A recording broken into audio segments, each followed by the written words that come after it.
posible da, Euskal Herriko 4 hiriburuetako alkateekin euskaraz mahaiburu bat izatea? Horrek esan nahi du egindako lanak, egindako politikak baita ere eragina dutela. Batzuk euskaldun zaharrak, beste batzuk euskaldun berriak, baina danok euskaldunak. Nafarroara begiratzen badugu, ez bakarrik Iruñeko alkatea momentu honetan ere Nafarroako lehendakaria bera euskalduna da, eta legebiltzarreko lehendakaria Ainhoa ere bai. Beraz, nik uste dut honek adierazten duena funtsean da beste Nafarroa bat badagoela. Eta guk egin duguna belaunaldi honetan, legealdi honetan da Nafarroa, izkutatutako Nafarroa hori bizualizatu.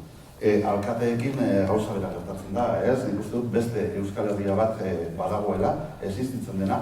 Orain arte behar bada, instituzioetatik kanpo edo ez horren agerian egon dena, baina, azken finean normaltasuna adierazten du.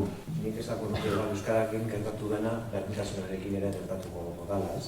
Orain arte eremu publikoan gizonezkoak izan gara nagusi, eta eremu pribatuan emakumezkoak izan dira nagusi. Euskarari dagokionez, argazkia bikaina da.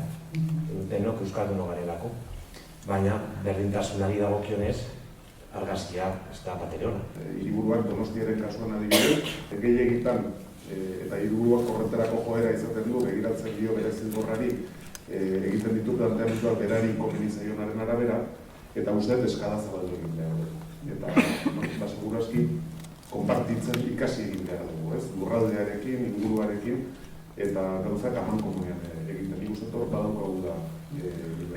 Momentu honetan, Iruña, Nafarroaren kasuan, da ardatz demografikoa, ardatz soziala, ekonomiko eta politikoa ere bai, ez? Nire ustez, udalek autonomia gehiago eta eskumen gehiago izan beharko zituztela. Niri askotan galdetzen diate kaletik, aberria enpleguaren alde zer egin behar dugun, ez? Eta, arlo horretan adibidez, udalek oso eskumen gutxi dituzte, ez?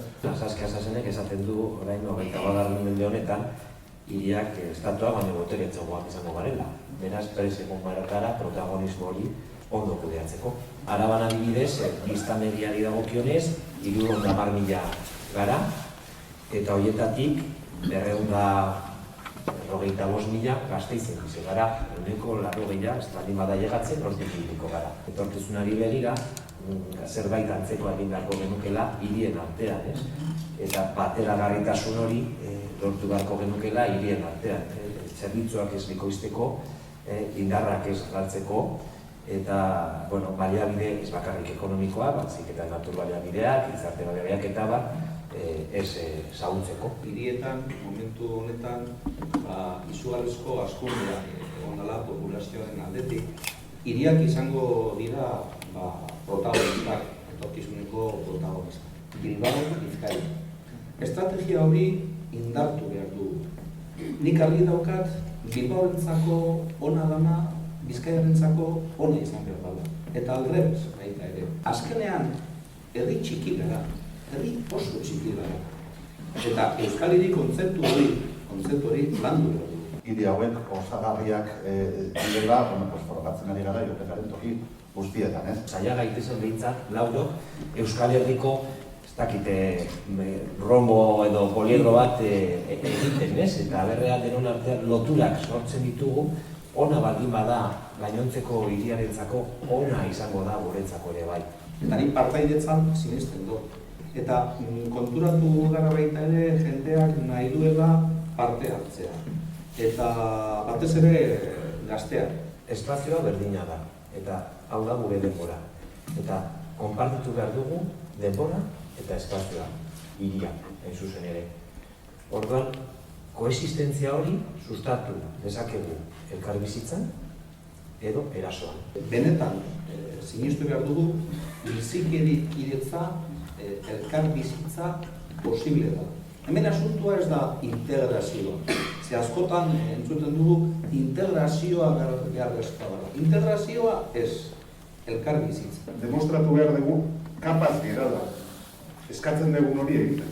elkarrekin bizitzen. Nik uste dut guk papel oso importantea daukagu, eta beste guztiek ere baina guk bai. Aurreko gunean irakurri nuelako eta asko gustatu zitzaidan gogoeta bat, ez? Badirudi lehen gizakia sortu zela oldu bai edo izeneko errekatxo batean Afrikan, eta antxe esaten zuten nola guztiak, garela konzeptu emakumea zen, emakume horren ondorengoak garela, eta esaten zuen, batzuk, iruindar batzuei, beste batzuei, baino gehiago kostatu zaiela, oldu baitik iruñera iristea, batzuk iristea daude momentu honetan, baina azken binean guztiak gaudela, iruindarrak, nafarrak, euskaldunak. Europaren dignitatea momentu honetan kolokan dago. Europan bizitzen ari garen egoera jasan ezina da. Nik izango nuke Europako betiko baloren porrota dela.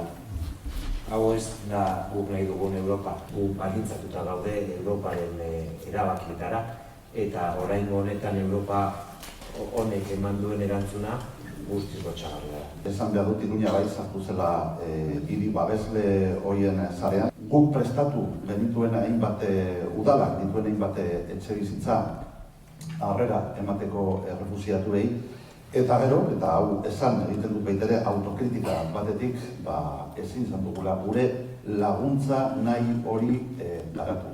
Zergatik?